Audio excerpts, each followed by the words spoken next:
ये एक atheist channel है जो इस्लाम की सच्चाई मुस्लिम लोगों तक पहुंचाकर उन्हें ह्यूमैनिस्ट और रैशनलिस्ट बनाने की कोशिश करता है।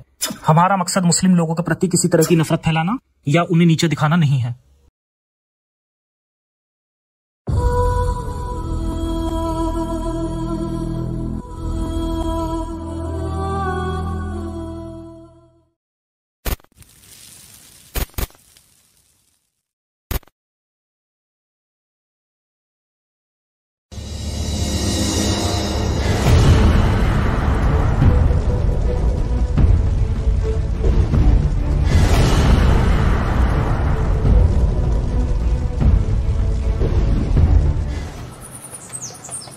खैबर पश्चिमी अरेबिया का सबसे उपजाऊ और अमीर इलाका था।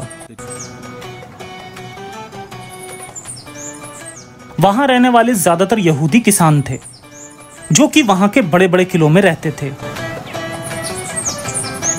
उनकी उपजाऊ जमीन की वजह से और रेगिस्तानी जमीन को फलदार जमीन में बदलने की काबिलियत की वजह से खैबर के यहूदियों का मयार जिंदगी यानी जीवन स्तर अपने आसपास के इलाकों के लोगों से कहीं बेहतर था।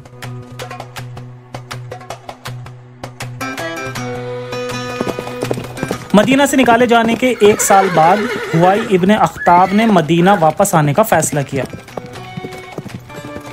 एक बहुत ही जरूरी मामला था जिस पर उसे ध्यान देना जरूरी था।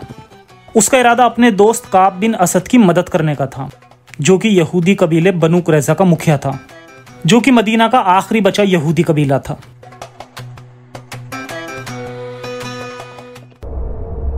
उस वक्त पैगंबर मोहम्मद और उसकी मुस्लिम फौज बनु कुरैज़ा कबीले के लोगों से जंग कर रही थी।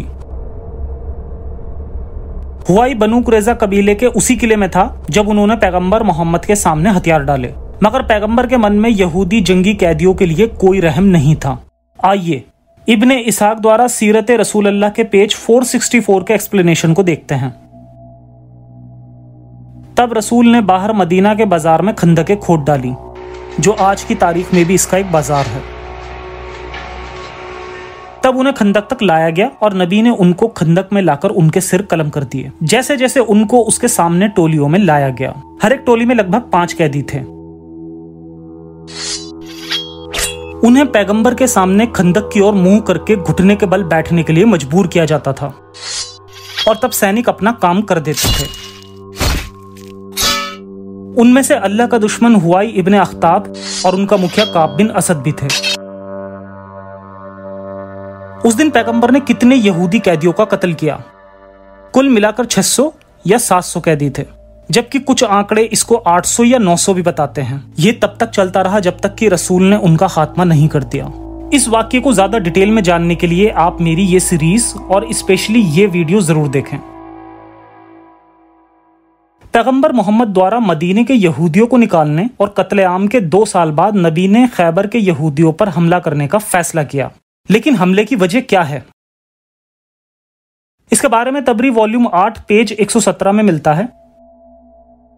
बनु साहम जो कि असलम का हिस्सा थे, खुदा के रसूल के पास आए और फरमाया, रसूल अल्लाह, खुदा कसम हमें सूखे का सामना करना पड़ा है और हमारे पास कुछ नहीं बचा है। मगर उन्हें मालूम हुआ कि खुदा के रसूल के पास उन्हें देने के लिए कुछ नहीं है। इसलिए पैगंबर ने फरमाया, ओ खुदा, तुझे तो इनकी हालत मालूम है और इनके पास कुछ ताकत नहीं है और मेरे पास इन्हें देने के लिए कुछ नहीं है। इनके पास जीतने के लिए ज्यादातर खैबर के किले बचे हैं, जहां खाने और बिना चर्बी के गोश्त की कोई कमी नहीं। आपको खाने के लिए क्या यहूदियों को लूटना होगा? हाँ, क्यों नहीं। कुरान सूरह अल फतह आयत 20 में अल्लाह ने मेरे लिए जीत और बहुत से लूटों का मुझे वायदा किया है। अल्लाह तुमसे बहुत से गनीमत के मालों का वादा करता है जिन्हें तुम हासिल करोगे। फौरी तौर पर तो ये फतह उसने तुम्हें अता कर दी और लोगों के हाथ तुम्हारे खिलाफ उठने से रोक दिए, ताकि ये मोमिनों के लिए एक निशानी बन जाए और अल्लाह सीधे रास्ते की तरफ तुम्हें हिदायत बख्शे। अगली सुबह खुदा ने उनकी जीत के लिए अल साब बिन मुआद किले को खोल दिया। खैबर में खाने और बिना चर्बी के गोश्त की मौजूदगी के मामले में और कोई किला इसके मुकाबले में ना था। इसलिए हमले की असल वजह दूसरे लोगों की जायदाद को लूटना था। सही बुखारी वॉल्यूम 5 किताब 59 हदीस 510। अनस बिन मलिक ने बयान किया, हम लोग खैबर सुबह सुबह पहुंच गए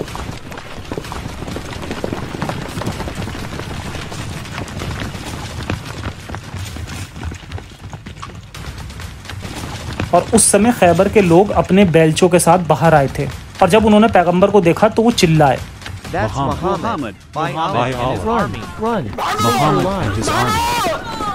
पैगंबर मोहम्मद ने फरमाया, अल्लाहू अकबर, खैबर बर्बाद हो गया।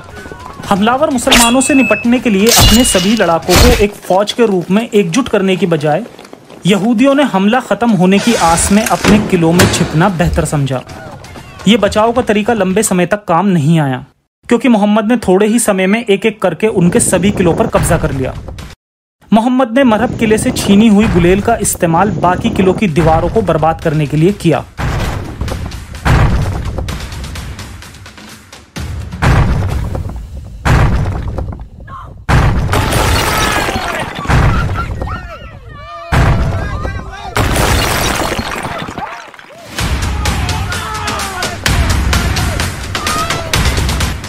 किनाना इब्ने अल रब्बी खैबर के कतीबा किले का सरदार था। कतीबा इलाके में रहने वाले ज्यादातर यहूदी मदीना के बनु नजीर कबीले के लोग थे। किनाना सफिया बिनते हुआई का शोहर था। उनकी शादी कुछ समय पहले ही हुई थी। उनके खुशहाल और सुकून भरी जिंदगी के लम्हे खत्म हो गए जब मोहम्मद ने कतीबा के किले पर हमला करके उसे जीत लिया, क्योंकि पैगंबर बनु नजीर कबीले के खजाने को छीन लेना चाहते थे। इसलिए किनाना को बंदी बनाकर मोहम्मद के सामने पेश किया गया। किनाना, तूने अपना खजाना कहाँ छिपाया है?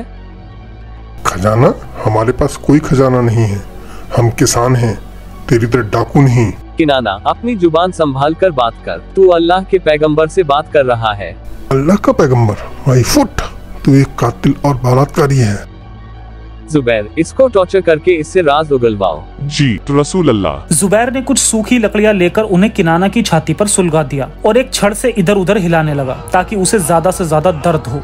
किनाना तो पहले से ही बुरी तरह घायल था और उससे खून रिस रहा था। वह बिना कुछ बोले चल बसा। मर गया काफिर, मुसलमान, उसका सिर कलम कर दो। जी रसूल अल्लाह। ये तारीख तबरी वॉल्यूम 8 पेज 122-123 से है। किनाना ने सरेंडर करने से इनकार कर दिया तो खुदा के रसूल ने उसके लिए अल जुबैर अल अवाम को यह कहते हुए हुक्म दिया, इसको तब तक टॉर्चर करो जब तक कि इसके सभी राज बाहर ना निकाल लो। अल जुबैर अपनी मशाल को उसकी छाती पर घुमाता रहा जब तक कि किनाना लगभग मर ना गया। तब खुदा के रसूल ने उसे मोहम्मद बिन मसलमा के हवाले कर दिया, जिसने अपने भाई महमूद बिन मसलमा का बदला लेने के लिए उसका सिर कलम कर दिया। वाकिदी पेज 351 के मुताबिक खैबर के यहूदियों के सभी अशराफियों को मार दिया गया, साथ ही किनाना के खानदान के सभी मर्दों का कत्ल कर दिया गया। यहूदियों के कुलीन और संपन्न वर्ग के लोगों में अबू हाकिया के बेटे सल्लाम बिन मिशकाम और इब्ने अल अशराफ मारे गए थे। बचे लोगों के पास कोई जायदाद ना थी, बेशक वे मजदूर थे। मुस्लिमों के लिए इस जिहाद का सबसे दिलचस्प हिस्सा लूट के माल और बंदी बनाई गई औरतों का बंटवारा था।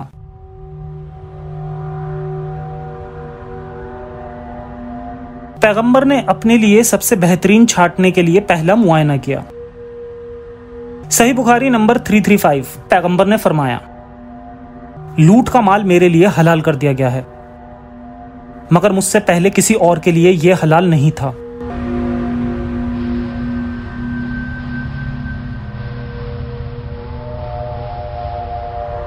एक मुस्लिम फौजी दिया अल कल्बी को अपने हिस्से के लूट के माल को मिलने का सब्र नहीं था। अरे रसूल अल्लाह, इन बंदियों में से मुझे एक गुलाम लॉन्ड्री दे दो। ठीक है, जो चाहिए जाकर ले लो। दिया ने जल्दी से दौड़कर सफिया को हत्या लिया। साफिया, अब तू मेरी है।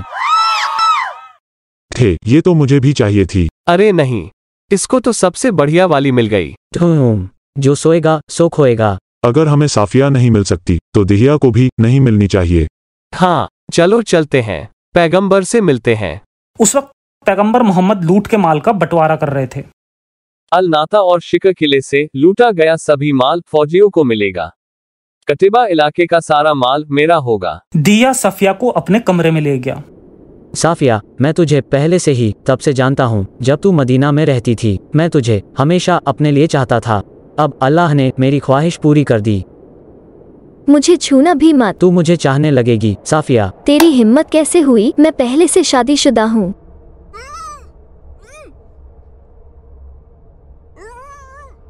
ओह रसूल अल्लाह, आपने साफिया बिन्त हुयाई को दिहिया को दे दिया। वह कुरैजा और नजीर कबीले की रानी है। वो आपके सिवा और किसी को शोभा नहीं देती।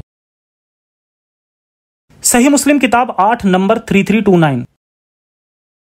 अनस ने खबर दी, जंग के माल में से सफिया दिहिया के हिस्से में आ गई और उन्होंने अल्लाह के रसूल के सामने उसकी तारीफ की और कहा, हमने जंगी कैदियों में से उसके जैसी कोई नहीं देखी। पैगंबर की 30 मर्दों की ख्वाहिशात एकदम से जाग उठी और वो अपनी ख्वाहिशों के लिए बेसब्र हो गए। बिलाल, दिहिया के पास जाओ और साफिया को मेरे पास लेकर आओ। जी रसूल अल्लाह। बिलाल दिहिया के कमरे पर गया।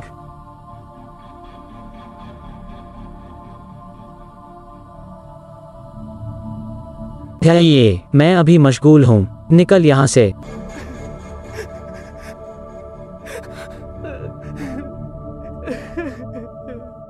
दिहिया, रसूल अल्लाह साफिया से मिलना चाहते हैं, उसे मेरे हवाले कर दो। हरगिज नहीं, वे उसे पहले ही मेरे हवाले कर चुके हैं। बिलाल सफिया और उसकी ननंद को पैगंबर मोहम्मद के पास लेकर आया ताकि वो उन दोनों में से एक या दोनों को रात के लिए पसंद कर सके, लेकिन दिहिया ने भी हार नहीं मानी। तेरी हिम्मत कैसे हुई? साफिया पहले से ही मेरी है। अपने भाई किनाना के मुर्दा शरीर को देखकर उसकी छोटी बहन शॉक्ड होकर जोर जोर से रोने लगी।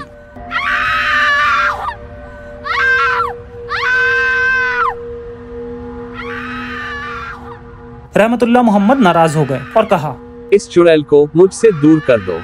इस चुड़ैल का गुनाह यही था कि वो अपने भाइयों और खानदान के लोगों की लाशें देखकर रो रही थी।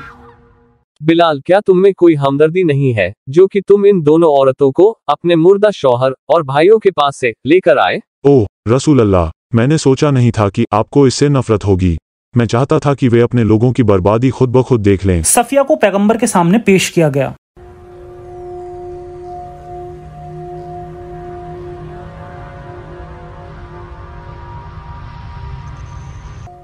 पैगंबर मोहम्मद ने सफिया पर अपना दावा करते हुए उस पर अपना कपड़ा डाल दिया। सही बुखारी नंबर 2228। सफिया कैदियों में से थी। वे पहले दिहिया अल कल्बी के हिस्से में आई थी, मगर बाद में वो पैगंबर की हो गई। लेकिन दिहिया हार मानने को तैयार नहीं था।